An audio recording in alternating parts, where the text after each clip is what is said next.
Fala galera, bom ou não? Professor João Batista. Hoje nós não vamos estudar um dos assuntos que mais cai em provas. Hoje nós vamos estudar o assunto que mais cai em provas de concursos públicos.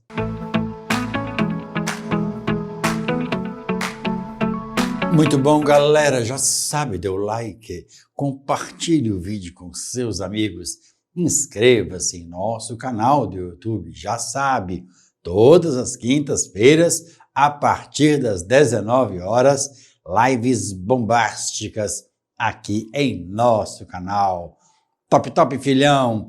Professor, que assunto é este que mais cai em provas de concursos públicos? Filhão, é fato, mas é literalmente fato. E eu já estou começando a arrepiar antes mesmo de eu mostrar o assunto para a galera. Bom, filhão, nós vamos começar analisando uma questão da FGV, tá bom?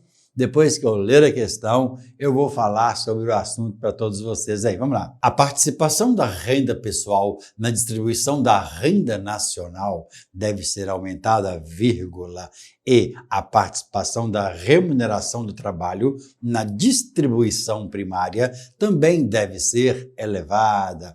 Diz o comunicado de ontem, não sei das quantas, um texto que eu não li.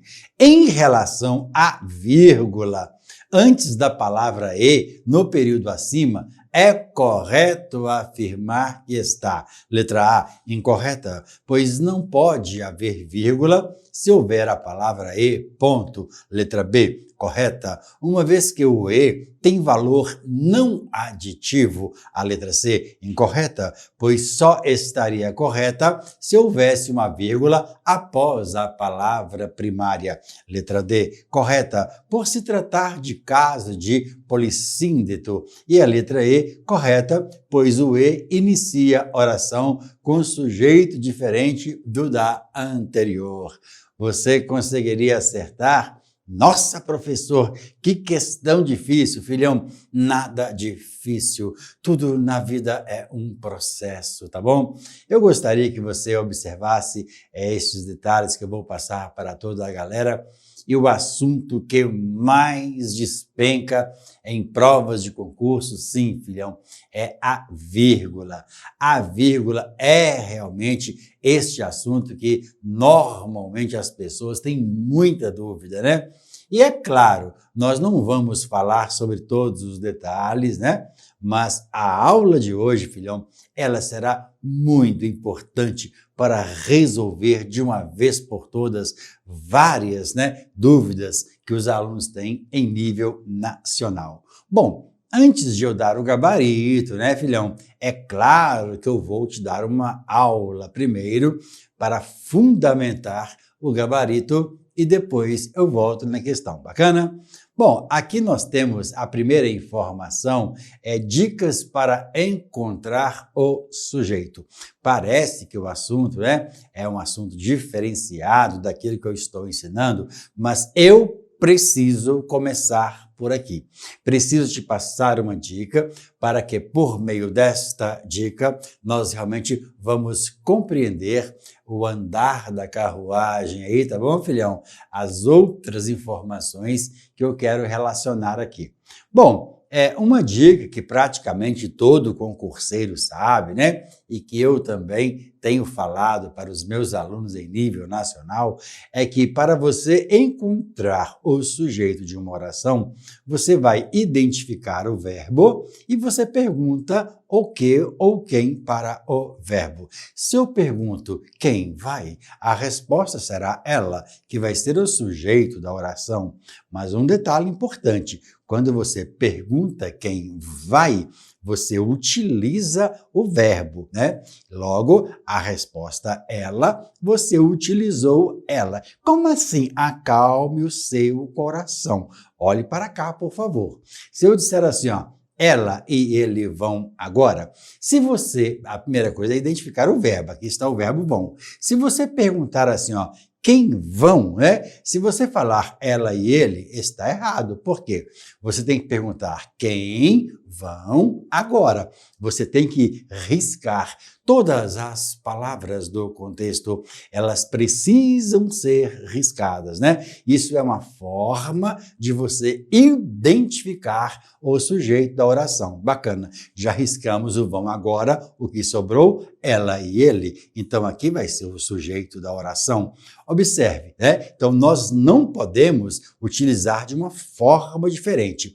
Olha só, filhão, explicando melhor aqui na informação de baixo. Se eu disser, nas ruas da cidade eu vi muitos automóveis, a primeira coisa é encontrar o verbo. Cadê o verbo? Aqui está o verbo vi. Se eu perguntar quem vi ou quem viu, se você falar eu, que é o sujeito, não é verdade?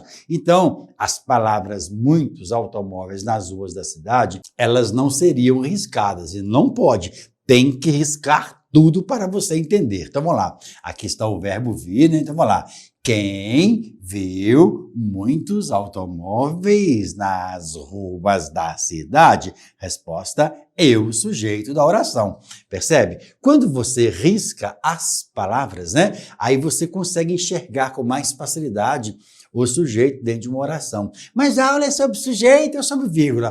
Oh, meu Jesus, não me faça arrepiar, filhão. Eu não estou te falando que eu vou te dar uma dica sobre sujeito para depois passar para o assunto da vírgula, não é verdade? Porque a gramática é assim. Nós precisamos compreender um elemento para, a partir dali, nós compreendermos outros elementos, porque a gramática, ela é uma interação, beleza? Bacana. Vamos então passar para a nossa próxima tela e depois eu vou voltar na questão, tá? Bom, agora aqui é o seguinte, vírgula com o mesmo sujeito na oração. Filhão, este negócio sobre vírgula, a grande maioria dos alunos em nível nacional, parece que já decorou ou já decoramos de forma errada. Parece que nós já entendemos que quando aparecer a conjunção e, nós não podemos colocar vírgula, né? Filhão, mas isso não é verdade.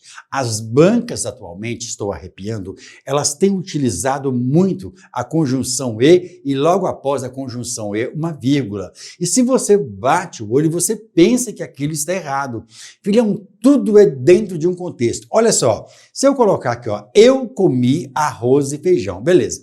Eu tenho aqui o e, né, filhão? Aqui a conjunção e você não poderia colocar uma vírgula aqui. Ah, mas é o que você acabou de falar, filhão.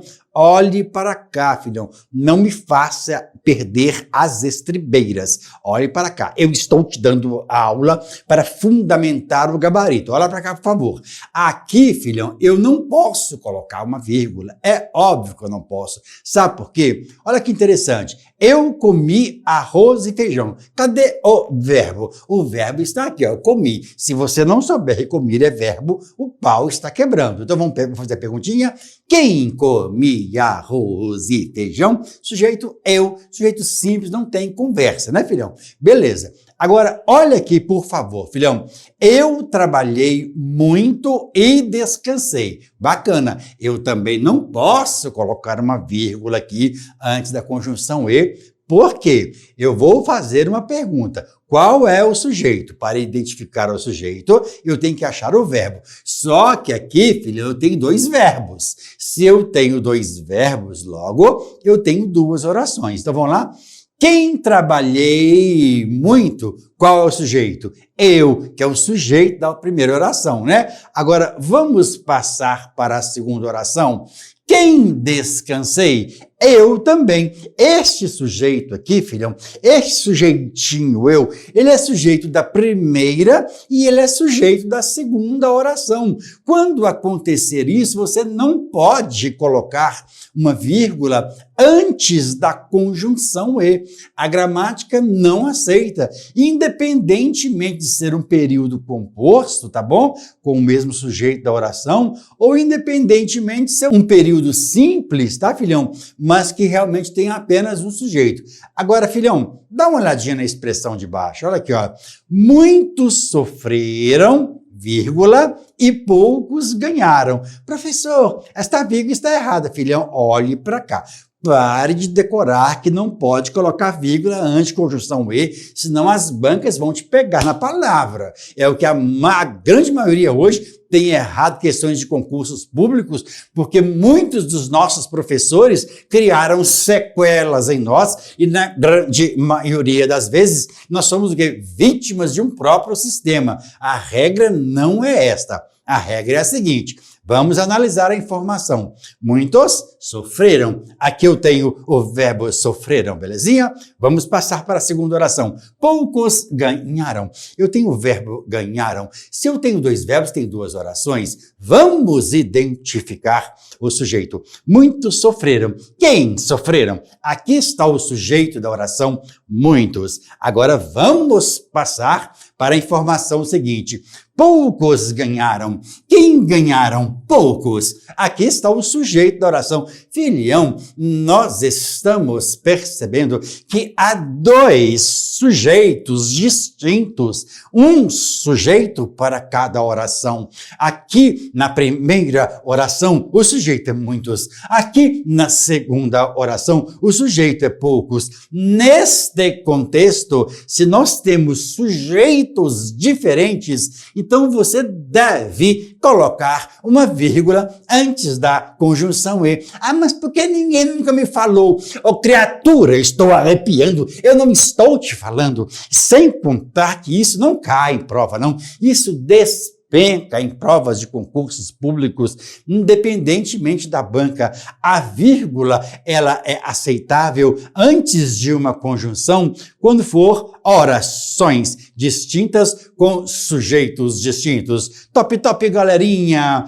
Agora vamos passar para a questão. Eu peguei só o contexto e a alternativa correta. Vamos lá, filhão. Aqui, ó, esta informação é que está lá na questão. A participação da renda pessoal na distribuição da renda nacional deve ser... Opa, achei o verbo. Aqui nós temos o verbo deve ser, que é uma locução verbal. Deve ser aumentada. Vamos, então, identificar o sujeito. Quem deve ser aumentada? Sujeito: a participação da renda pessoal na distribuição da renda nacional. Aqui nós temos o sujeito da oração. Esse sujeitão aqui, não é verdade? É o que eu estou falando. Quando você risca, normalmente é do verbo para frente que você risca. O que sobrar antes do verbo é o sujeito, claro. Claro que há exceções para isso. Então, nós já encontramos o sujeito da primeira oração. Vamos para a segunda oração, belezinha? A participação da remuneração do trabalho também deve ser elevada. Opa! Quem deve ser elevada também? Tem que colocar o também para você entender. Qual é o sujeito?